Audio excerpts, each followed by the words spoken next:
Sarawak dijangka akan mewujudkan sebuah pusat peranginan yang bertemakan perjudian atau kasino yang terbesi baru-baru ini.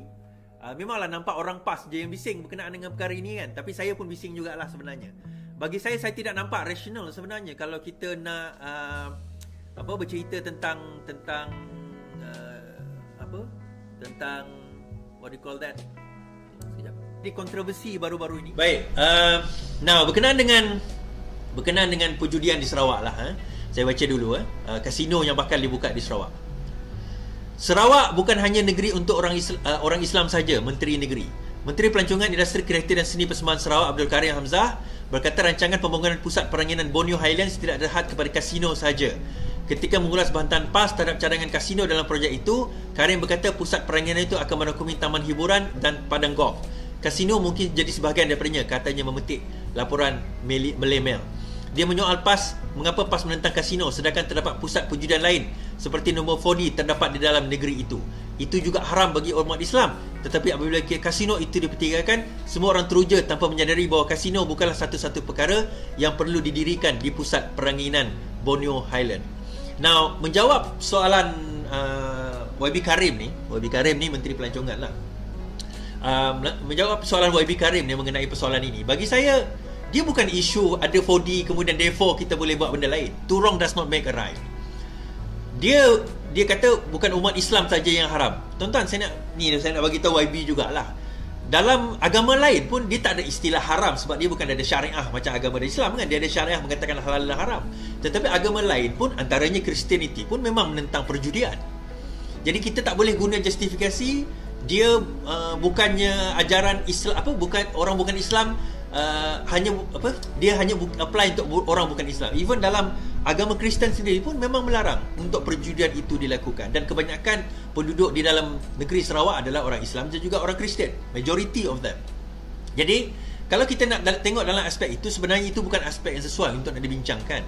Bagi saya, pembinaan judi atau kasino ni lebih banyak membawa kemudaratan kepada rakyat berbanding benefit yang diberikan kepada industri dan juga percukaian di dalam negeri tersebut. Dan untuk Sarawak resort kepada perjudian ni bagi saya pelik. Bagi saya sangat pelik, tuan-tuan. Tadi pakcik saya hari raya datang rumah kan. Dia orang kerajaan negeri Sarawak. Dia kata, siapa ni Abang Jo? Kau beritahulah Abang Jo, sekarang ni Sarawak tak ada bonus raya ni. Macam aku cakap Abang Jo, pakcik lah cakap, pakcik orang kuat Abang Jo. Saya pula yang cakap dengan Abang Jo kan. Dia isu dia kenapa Selangor bagi bonus, federal bagi bonus, saya tak tahu negeri lain bagi bonus lah. Tetapi kenapa Sarawak tak bagi bonus? Tiba-tiba dikatakan Sarawak ni adalah sebuah negeri yang kaya, yang banyak duit dan sebagainya, GDP tinggi. Tetapi kita nak kena cari pendapatan kita lain menggunakan menggunakan perjudian. Itu pelik kan? Itu bukan macam perjudian. Jadi kita jadi pelik. Jadi kenapa you ada minyak, you ada gas, you ada tanah yang besar, yang luas, you ada balak dan sebagainya, you ada sumber bumi. Baru-baru ini ni Abang Jo sebut dia akan mengumumkan tentang sumber baru minggu depan, sumber tenaga renewable baru minggu depan. Tiba-tiba kita nak resort dengan perjudian. Jadi dia macam saya nak kata macam ni. Saya nak kata macam ni. Dia bukan isu hukum. Dia bukan isu hukum halal haram tu. PAS kalau nak cerita halal haram lantak dia. Tetapi kita nak kena melihat rasional dia. Kenapa kita nak kena resort kepada perjudian? Kalau dia nak sebut tentang Borneo Highland, dia kata tentang golf. Kat Sarawak ni banyak padang golf. Kalau dia kata tentang entertainment, banyak entertainment. Tetapi kalau nak sebut Borneo Highland, saya boleh sebut berapa ramai orang Sarawak yang mampu nak naik ke Borneo Highland tu. Kan, ke Borneo Highland tu, puncak Borneo tu. Berapa ramai yang mampu nak naik ke sana? Saya pernah naik sekali, 2 kali saya pernah pergi naik ke atas tu. Tak pernah stay lagi lah. Itu memang luxury. Kalau daripada situ kita boleh tengok sempadan ke Indonesia. But itu tidak menjadi satu alasan untuk kita nak resort pendapatan kita kepada perjudian. Okey, kalau nak cerita Pahang cerita lain. Pahang cerita lain. Dia tak ada natural resources yang macam Sarawak ada kecuali bala. Selain daripada itu, saya bukan nak justifikan Genting tu, tapi nak bagi tahu Tak perlu kita nak ikut genting semata-mata kita nak ada peranginan tu. Kita boleh buat peranginan tanpa kasino pun. Kenapa kita nak rosakkan lagi rakyat-rakyat kita di Sarawak ni dengan perjudian? Ni saya nak cerita kat tuan-tuan dan puan-puan. Di Sarawak ni terlalu banyak slot dan pusat judi haram yang openly buka. Hari ni saya buka. Termasuk di tempat yang saya ada ni. Dekat bawah sana tu, dekat depan. Oh, nak buat report polis? Tak ada, tak jalan tuan-tuan. Dia tak jalan. Malah saya kenal 2-3 orang kawan-kawan saya, saudara mara saya yang kerja di kedai slot secara terbuka. Polis datang, tahan sekejap, lepas tu bebas. Kenapa? Ni saya belum dedahkan benda ni. Tiba-tiba kita nak buka satu pusat judi halal. Dan saya suspek antara sebabnya, mungkinlah saya suspek sajalah. Sebab okeylah, tak payahlah saya suspek tu saya buang tepi lah. Saya tak nak cakap suspek sebab apa. Poin ni adalah sekarang ni kenapa kita nak kena resort kepada perjudian? Bila kerajaan Sarawak tak mampu nak bayar bonus kepada pegawai kerajaan negeri, telling us something, ada memberi tahu kita sesuatu lah. Seolah-olah nak menyatakan kepada kita sekarang ni seolah-olah Sarawak dana banyak, bilion tuan-tuan, tetapi macam kita tak nampak hasilnya tu macam mana, sehingga kita nak kena resort kepada apa? Kepada judi. Kalau ada tiba-tiba orang Sarawak kata, oh Melaya ambil duit kita, Melaya ambil duit kita. Saya nak cerita macam ni. Timbalan Perdana Menteri sekarang ini adalah Fadilah daripada orang Sarawak. Dan tugas beliau adalah memastikan bahawa dana, ataupun bukan dana, tetap memastikan apa sahaja kononnya, mana-mana rompakan ke apa ke duit yang Melaya ambil ke, Fadilah kena runding. Sepatutnya isu tu tak ada lagi, tak timbul lagi.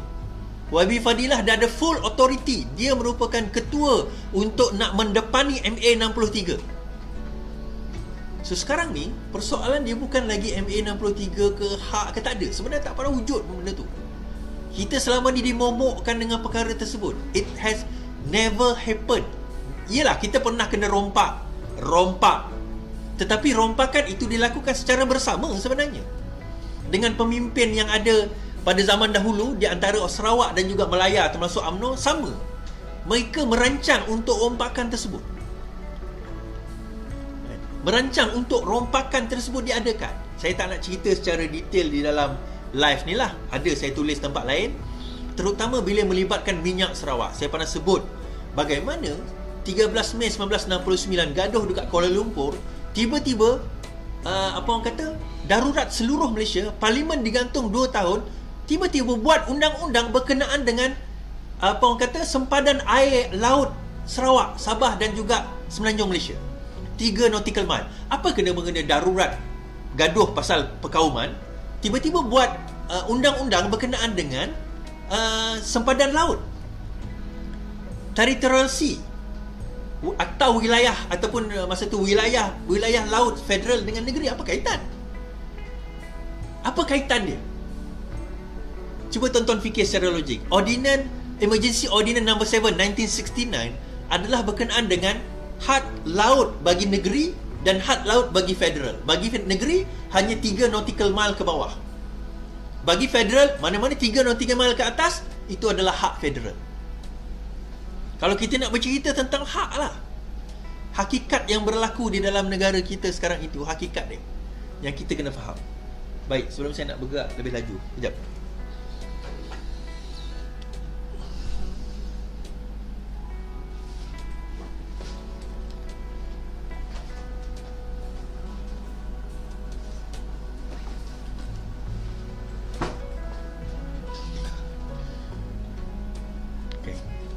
Jadi itulah yang sekarang ini bagi saya bukan ni, kita menyokong PAS tuan-tuan, tapi apa yang kita rasa tak betul, kita rasa tak betul.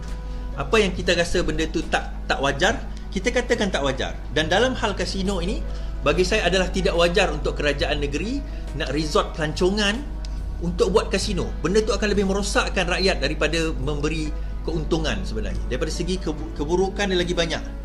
keburukan yang akan diwujudkan berbanding dengan kebaikan. Okey? Itu pendapat saya. Tuan-tuan setuju tak setuju? Itu masing-masing punya pendapat lah kan.